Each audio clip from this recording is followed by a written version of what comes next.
So ఈరోజు మనము 3 important videos చేస్తున్నా. ఒక్క సెకండ్ కూడా కన్నరపకుండా చూడాల్సిన 3 వీడియోస్ ఇవి.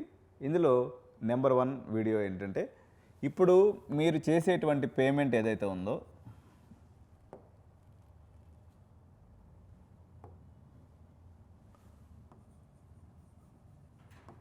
పేమెంట్ చేస్తున్నారు కదా, ఈ పేమెంట్కి సంబంధించి పుంఖానుపుంఖాలుగా డౌట్స్ అడుగుతూ ఉన్నారు. సార్ మేము కట్టిన పైసలు మేము సీటు క్యాన్సిల్ చేసుకుంటే వస్తాయా పోతాయా? పొద్దున్న లేచి ఒక 100 మంది కాల్ చేశారు. దీనికి సంబంధించి గవర్నమెంట్ కడితే అసలు డబ్బులు ఎవరికి కడుతున్నారు? ఫస్ట్ పాయింట్, మీరు చేసేటువంటి పేమెంట్ ఎవరికి పోతుంది? To TSCHE. టీఎస్సిహెచ్ఈ అంటే Telangana state council for higher education. మీరు కట్టేటువంటి పేమెంట్ ఎక్కడికి పోతుంది? గవర్నమెంట్ ఆఫ్ తెలంగాణకు పోతుంది.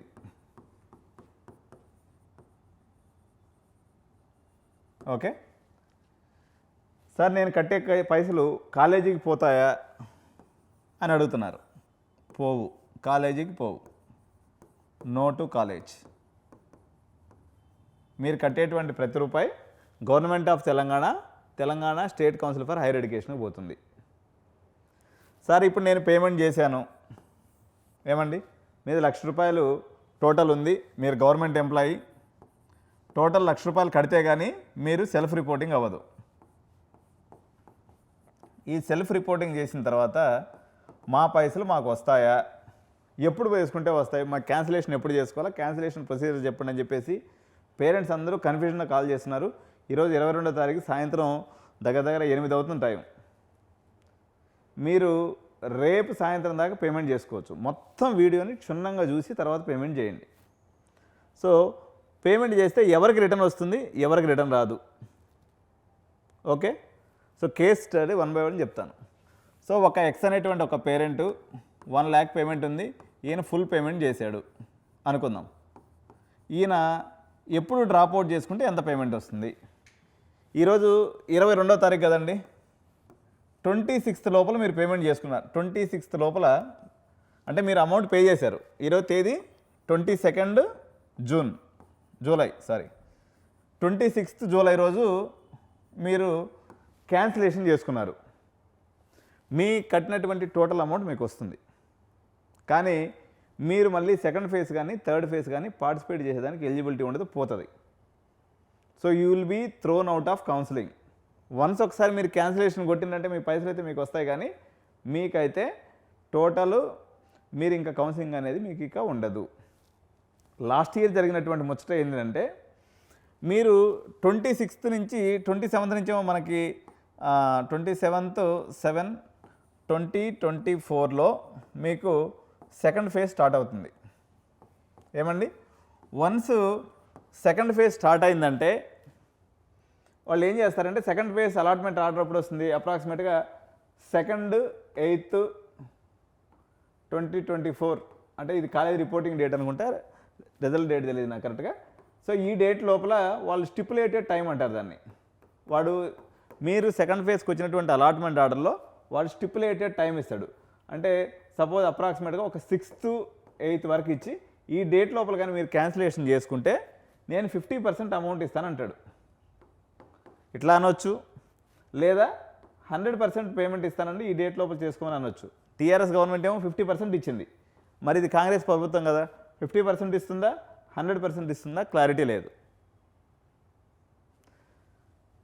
అయితే ఎవరైనా కానీ నేను ఒకటే చెప్తున్నా, మీరు క్యాన్సిల్ చేసుకున్నారనుకోండి, ఇక మీ కౌన్సిలింగ్లో నుంచి మీరు బయటకు గెట్టేస్తారు. సార్ మా పైసలు, మరి నేను ఇప్పుడు మాకేదో పనికిమాల కాలేజ్ వచ్చింది, ఇప్పుడు మీరేమో డబ్బులు కట్టమంటున్నారు, డబ్బులు కడితే మా పైసలు ఎప్పుడు ఎంత వస్తాయో మాకు తెలియట్లేదు. మామూలుగా నాకున్నటువంటి ప్రెడిక్షన్ ప్రకారం నేను ఇప్పుడు మాట్లాడిన దాన్ని బట్టి సెకండ్ ఫేజ్ తర్వాత అయితే మీకు ఒక 50% వచ్చే అవకాశం ఉంది. కానీ తెలంగాణ ప్రభుత్వం కాంగ్రెస్ ప్రభుత్వం కాబట్టి ఏదైనా దయదాలు ఇస్తే కొన్ని సందర్భాల్లో 75 to 100% కూడా రావచ్చు. సో సెకండ్ ఫేజ్ కూడా అయిపోయింది, థర్డ్ ఫేజ్ వచ్చేసింది. సెకండ్ ఫేజ్లో ఇంకొక రూల్ కూడా ఉందండి, మీరు గుర్తుపెట్టుకోవాలి. నేను చెప్తాను ఇప్పుడు, మొత్తం మీ డబ్బులు ఎడిపోతాయి, వస్తాయా రావా మేమేం చేయగలం మొత్తం చెప్పేస్తా. ఫస్ట్ ఇదంతా నేను కథ చెప్పే ముందు ఈ లోపల సబ్స్క్రైబ్ చేయండి, ఈ వీడియోకి ఒక లైక్ ఇవ్వండి. నేను ముందుకు చెప్తూ పోతున్నా. సెకండ్ ఫేజ్ అయిపోయింది, సెకండ్ ఫేజ్లో మీరు కంపల్సరీ కాలేజీకి వెళ్ళాలి. కంపల్సరీ కాలేజీకి వెళ్ళాలంటే కంపల్సరీ మీరు పేమెంట్ చేసి ఉండాలి. చేసినటువంటి పేమెంట్ ట్రాన్సాక్షన్ రిసీట్ని, జాయినింగ్ ఆర్డర్ని, అలాట్మెంట్ ఆర్డర్ని, అన్ని ఒరిజినల్ సర్టిఫికేట్స్ని తీసుకొని కాలేజీకి వెళ్ళాలి. చట్టం ప్రకారం, ధర్మం ప్రకారం అయితే టీసీ ఒకటి ఇవ్వాలి. మన తెలంగాణ రాష్ట్రంలో ఎక్కడ లేని విధంగా మొత్తం సర్టిఫికేట్స్ గుంజేసుకుంటారు. గుంజేసుకొని మీకు 10,000 నుంచి 20,000 వరకు వడ్డిస్తారు. వడ్డించినటువంటి ఫీజు కూడా మొత్తం కట్టేసుకోవాలి. కట్టిన తర్వాత మీరు యు ఆర్ ఎలిజిబుల్. ఈ స్టోరీ మొత్తం నడిచాలి. ఏమేమి నడవాలి? మీరు పేమెంట్ చేయాలి, కంపల్సరీ కాలేజీకి పోవాలి. ఎట్ట పోవాలి? ఒరిజినల్ సర్టిఫికేట్స్ తోటి పోవాలి. ఒరిజినల్ సర్టిఫికేట్స్ తోటి పోవాలి. దాంతో సర్టిఫికేట్స్ అన్నీ ఆడికి ఇచ్చేయాలి. ఆయనకి జేఎన్టీ ఫీజు కట్టుకోవాలి. కొన్ని కాలేజీలు కట్టించుకోరు, బట్ మేజర్గా అయితే మొత్తం గుంజేసుకుంటారు. ఇది అయిపోయిన తర్వాత మీ జాయినింగ్ రిపోర్టు, అలాట్మెంట్ ఆర్డరు, మీరు పేమెంట్ చేసిన రిసీటు, పేమెంట్ రిసీట్, ఈ మొత్తం కూడా కాలేజీ వాడికి చేతిలో పెట్టాలి. ఇవన్నీ ఈ ప్రాసెస్ అంతా అయిపోతే మీరు ఎలిజిబుల్ ఫర్ థర్డ్ ఫేజ్. ఏనా? ఇది మొత్తం స్టోరీ జరిగితే తప్ప మీకు అవకాశం లేదు. సార్ అసలు మేము అనుకుంటున్నాము, సార్ మీరు చెప్తున్నారు మీరు కొత్త యూనివర్సిటీస్ వస్తాయంటున్నారు, కొత్త సీట్స్ వస్తాయంటున్నారు, మాకేడైనా సవగ్గా సీట్ దొరికితే నేను ఆడికి పోయి తీసుకుంటే నేను పైసలు కట్టిన ఆగమైపోతాయి అనుకున్నారు అనుకోండి. మీరు ఫస్ట్ ఫేజ్లో వచ్చిన కాలేజీ నచ్చకపోతే మీరు పేమెంట్ చేయాల్సిన అవసరం లేదు. డైరెక్ట్గా మళ్ళీ మీరు సెకండ్ ఫేజ్కి కూడా వెళ్ళొచ్చు. ఫస్ట్ ఫేజ్లో మీకు సీట్ వస్తే మాత్రం మీరు క్యాన్సిల్ చేసుకున్నారనుకోండి, అలాట్ అయినటువంటి సీట్ని మీరు క్యాన్సిల్ చేసుకుంటే మీకు మళ్ళీ సర్టిఫికేట్ మీరు పార్టిసిపేట్ చేయడానికి ఉండదు. మీరు సపోర్ట్ కాకుండా ఉన్నారనుకోండి, మీరు సెకండ్ ఫేజ్కి వెళ్ళొచ్చు. అర్థమైందా? ఇది ఇంపార్టెంట్ నోటు. చాలామంది పిల్లలు కన్ఫ్యూజ్ అవుతున్నారు. మీకై మీరుగా వెబ్సైట్లోకి వెళ్ళి క్యాన్సిల్ అనే బటన్ నొక్కారనుకోండి, you will be thrown out of counselling. పర్టికులర్గా ఎస్సీ ఎస్టీ స్టూడెంట్స్ ఈ మిస్టేక్ చేసే అవకాశం ఉంది. ఏ కాలేజ్ నచ్చలేదు టక్కన కొట్టేస్తారు క్యాన్సిల్ అని. తర్వాత వాళ్ళు కట్టేటువంటి 10,000, 5,000 ఏదైతే ఉన్నాయో, ఎస్సీ ఎస్టీ క్యాండిడేట్స్ అయితే 5,000, తర్వాత ఈ ఫీజు రీయింబర్స్మెంట్ ఫుల్ ఉన్నటువంటి వాళ్ళు కొంతమంది 10,000 కడతారు కదా. ఇది కాలేజీకి పోయిన తర్వాత మళ్ళీ మీ డబ్బులు మీకు రిటర్న్ వస్తాయి.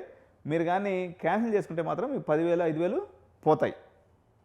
ఇది గుర్తుపెట్టుకోవాలి. సో థర్డ్ ఫేజ్ కౌన్సిలింగ్కి ఎలిజిబుల్ అవుతారు.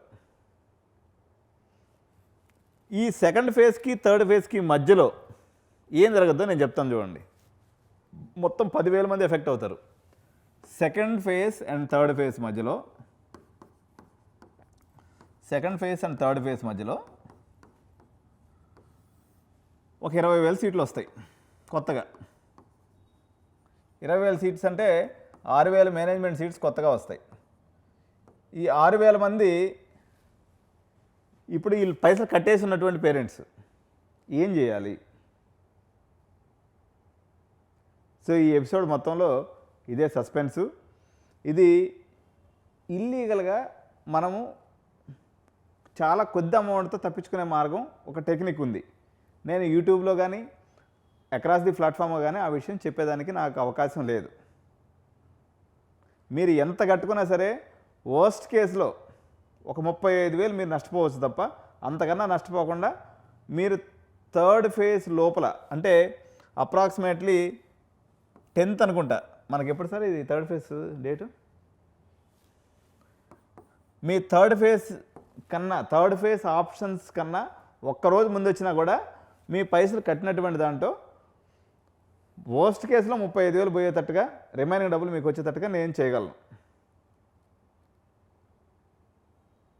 ఎందుకంటే ఈ 6,000 మంది విద్యార్థులకు సంబంధించింది ఏదైతే ఉందో, 6,000 మంది విద్యార్థులకు సంబంధించింది, వీళ్ళందరూ కూడా మ్యాక్సిమంగా మేనేజ్మెంట్ సీట్స్ తీసుకుంటారు.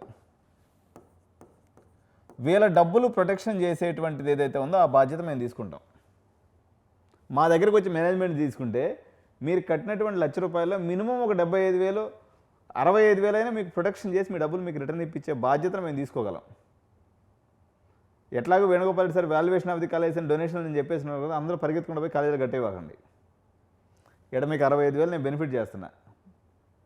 ప్లస్ కాలేజీలో మీకు ఒక 50-60 వేలు ₹1,00,000 తక్కువ రేటుకి నేను సీట్ ఇప్పిస్తాను.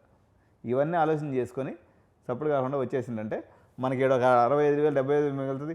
ఒకవేళ ఈ 75,000 తిన్నా మీకు కాలేజీలో ఒక ₹1,00,000 మిగిలించి మీకు సీట్ చేసి పెడతా. కాబట్టి మీరు ఇది గుర్తుపెట్టుకోవాలి. సో సరే ఈ లాజిక్ని మీరు అఫీషియల్గా చెప్పేస్తే మేమందరం వాడేసుకుంటాం కదా అని మీరు చెప్పచ్చు. ఇవి సూక్ష్మమైనటువంటి టెక్నిక్స్. ఇవి పబ్లిక్ ఫోరంలో చెప్పడానికి అవ్వదు. మీరు సెకండ్ ఫేజ్లో ఈ సీట్స్ అన్నీ వస్తాయనేటువంటి ఇన్ఫర్మేషన్ అనేది నేను ఇప్పుడు చెప్తాను నెక్స్ట్ వీడియోలో. దాంట్లో చూడండి, ఈ 6,000 మంది ఎఫెక్టెడ్ పీపుల్ ఎవరైతే ఉన్నారో వాళ్ళు ఆ టైంలో కానీ నన్ను అప్రోచ్ అయితే 99% నేను మీ డబ్బులు సేవ్ చేసే ప్రయత్నం చేస్తాను.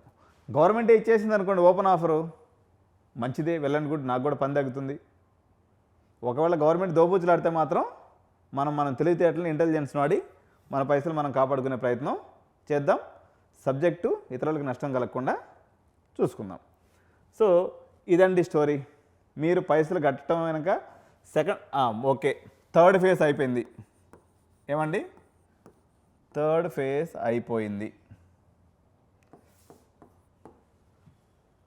థర్డ్ ఫేజ్ అయిపోయిన తర్వాత సెంట్రలైజ్డ్ స్లైడింగ్ కౌన్సిలింగ్ ఉంది. ఎప్పుడు ఆగస్టు 27వ తారీఖు అనుకుంటా అప్రాక్సిమేట్గా డేటు. ఆ టైంలో కుప్పలు తెప్పలుగా సిఎస్సి మెకానికల్ సీట్లు ఒకవేళ ఉండి అప్పుడు వెళ్ళదలుచుకుంటే మాత్రం మీ పైసలు మొత్తం గుండు సున్నా, ఏమీ రావు. నేను కూడా ఏమి చేయలేను. సెకండ్ ఫేజ్ కౌన్సిలింగ్ చివరి డేట్ వరకు నేను ఏమైనా చేయగలను, థర్డ్ ఫేజ్ స్టార్ట్ అవ్వబోయేదానికన్నా ముందు. వన్స్ ఒకసారి థర్డ్ ఫేజ్ స్టార్ట్ అయిందంటే మీరు కట్టినటువంటి టోటల్ అమౌంట్ గుండు సున్నా, ఇక మనకి లేవు, మనకి రావు. గత ప్రభుత్వం అయితే ఇటు చేసింది. ఈ ప్రభుత్వం పాలసీ డెసిషన్ తీసుకున్నానికి ఊగిసలాడుతుంది. ప్రెసిడెంట్ ఏం చేయాలో డెసిషన్ అయితే తీసుకోలే. బట్ టు అవర్ ప్రెడిక్షన్ ఇక్కడ కూడా ఖజానా ఖాళీగానే ఉంది కాబట్టి వాళ్ళు కూడా వీలైన కాడికి డబ్బులు ఇచ్చేటువంటి అవకాశం లేదు. కానీ చాలా యూజీసీ నామ్స్, సుప్రీంకోర్టు కేసులు అన్నీ నడుస్తున్నాయి. కానీ ప్రభుత్వాలతో ఎవరు కొట్లాడతారు, అంత ఓపిక కూడా ఎవరికి లేదు. కాబట్టి మీరు థర్డ్ ఫేజ్ వరకు వెయిట్ చేయొద్దు. మీకు ఒకవేళ ఈ 20,000 సీట్లలో మీ అదృష్టాన్ని మీకు కానీ దొరికి మంచి కాలేజీలో సీటు దొరికే అవకాశం ఉందని మీకు అనిపిస్తే సైలెంట్గా నా దగ్గర రండి. మీ కార్యక్రమాన్ని బ్రహ్మాండంగా కొనసాగించి మీ కాలేజీలో మంచి అప్రాప్రియేట్ సీటు తీసేయటమే కాకుండా మీ క్యాన్సిలేషన్ ప్రక్రియని దిగ్విజయంగా నేను ముగించి పెడతా. ఇదండి క్యాన్సిలేషన్ యొక్క స్టోరీ. మరొకసారి విద్యార్థులకి, తల్లిదండ్రులకి నేను చెప్పేది ఏంటంటే, ఎట్టి పరిస్థితుల్లో మీరు తెలిసి తెలియకుండా cancel button, cancel my admission అనేటువంటిది మాత్రం ఎట్టి పరిస్థితుల్లో కొట్టద్దు. గవర్నమెంట్ ఈసారి చాలా తెలివిగా బిహేవ్ చేసింది. మీరు కొట్టినారంటే మాత్రం మీ సెకండ్ ఫేజ్ లేదు, థర్డ్ ఫేజ్ లేదు, సప్పుడు కాకుండా వచ్చి ఎక్కడిక్కడ మేనేజ్మెంట్ సీటు తీసుకోవాల్సిన పరిస్థితి ఉంటుంది. సో ఇటువంటి మంచి మంచి వీడియోస్ మళ్ళీ మీరు చూడాలంటే ఏం చేయాలి? సబ్స్క్రైబ్ బటన్ కొట్టాలి. కొడితే నోటిఫికేషన్ రూపంలో ఇటువంటి మంచి మంచి వీడియోస్ మీకు వస్తాయి. మీరు లైక్ చేయడం ద్వారా మీ మిత్రులందరికీ చాలామందికి వీడియో చేరుతుంది. వాళ్ళందరూ కూడా వాళ్ళ పైసలను పోగొట్టుకోకుండా స్పృహతో ఉండేదానికి అవకాశం ఉంటుంది. ఈ వీడియో మీద మీ అభిప్రాయాన్ని కామెంట్స్ రూపంలో తెలియజేయండి. Thank you so much. Bye bye.